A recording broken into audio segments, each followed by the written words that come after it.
नमस्कार। हिंदू धर्म में ना एक व्रत ऐसा है जिसे व्रतों का राजा कहा जाता है। कभी सोचा है कौन सा? जी हाँ, ये है एकादशी।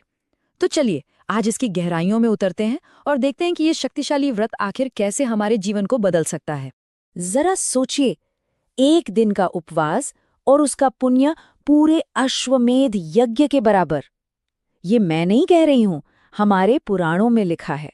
इससे आप अंदाजा लगा सकते हैं कि इस एक दिन की कितनी जबरदस्त अहमियत है। तो सवाल उठता है कि आखिर एकादशी इतनी खास है क्यों? वजह साफ है, इसका सीधा संबंध है भगवान विष्णु से। ये व्रत सिर्फ पापों से छुटकारा ही नहीं दिलाता, बल्कि ये मन को साफ करके एक तरह से मोक्ष का रास्ता भी दिखाता है। तो ये सिर्फ एक फास्ट नहीं है, ये एक पूरी स्पिरिचुअल जर्नी है। अच्छा, लेकिन बात सिर्फ आध्यात्म तक ही नहीं रुकती। एकादशी का कनेक्शन हमारे मन और हाँ ग्रहों से भी है। बड़ा दिलचस्प है ये। चलिए देखते हैं कि इसके पीछे का साइंस और एस्ट्रोलॉजी क्या कहता है। आपने देखा है ना, समंदर में चंद्रमा की वजह से ज्वार भाटा आता है। बिल्कुल वैसे ही हमारे शरीर में जो पानी है उस पर भी चंद्रमा का असर पड़ता है।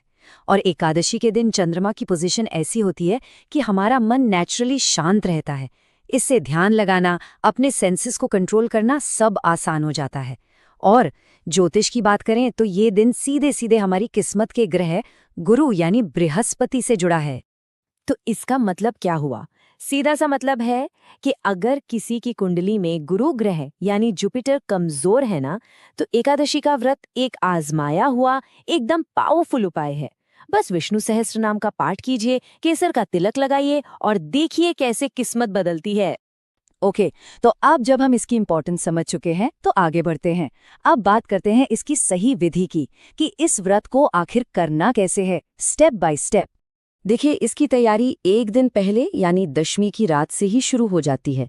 हल्का फुल्का सात्विक खाना खाना होता है और फिर अगले दिन सुबह नहा धोकर बस हाथ में जल लेकर इस पवित्र व्रत का संकल्प ले लेना है।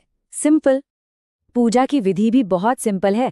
भगवान विष्णु के सामने एक घी का दिया जलाइए। उन्हें पीले फूल बहुत पसंद है तो वो अर्पित कीजिए। फलों और मेवे का भोग लगाइए। पर हाँ, एक चीज बिल्कुल मत भूलना, तुलसी दल। इसके बिना पूजा अधूरी मानी जाती है।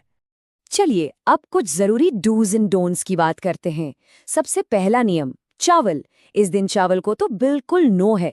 प्याज लहसुन जैसा तामसिक भोजन, गुस्सा करना, इन सब से दूर रहना है। बस मन में अच्छे पॉजिटिव विचार रखें और हरि नाम का जाप करते रहें। एक और मजेदार बात, एकादशी का व्रत सिर्फ पुण्य कमाने के लिए ही नहीं है, ये हमारी लाइफ की कई प्रॉब्लम्स का सल्यूशन भी है। चलिए देखते हैं कुछ ऐसे ही खास उपाय जो अलग अलग परेशानियों में काम आते हैं। अगर कोई पितृदोष से परेशान है तो एकादशी का दिन उनके लिए एक वरदान जैसा है। करना क्या है? बस पीपल के पेड़ के नीचे एक घी का दिया जलाना है और उसकी परिक्रमा करनी है। बहुत सरल सा उपाय है, लेकिन असर बहुत गहरा है।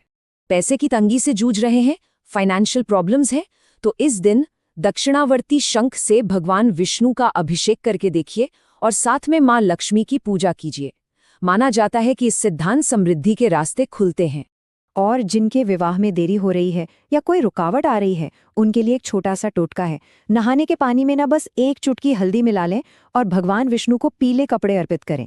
कहते हैं इससे जल्दी ही शुभ समाचार मिलता है। और अगर कोई कर्ज के बोझ तले दबा हुआ है तो उनके लिए भी एक उपाय है।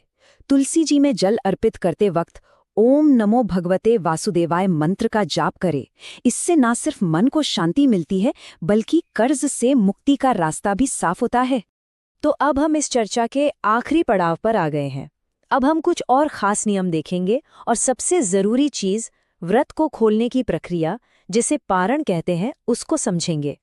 चलिए अब कुछ प्रो टिप्स जिससे इस व्रत का पूरा पूरा फल मिले। नंबर 1, तुलसी के पत्ते एकादशी के दिन कभी ना तोड़ें। हमेशा एक दिन पहले यानी दशमी को तोड़कर रख लें। नंबर 2, शाम को तुलसी के पौधे के पास घी का दिया जरूर जलाएं। इससे नेगेटिव एनर्जी दूर होती है।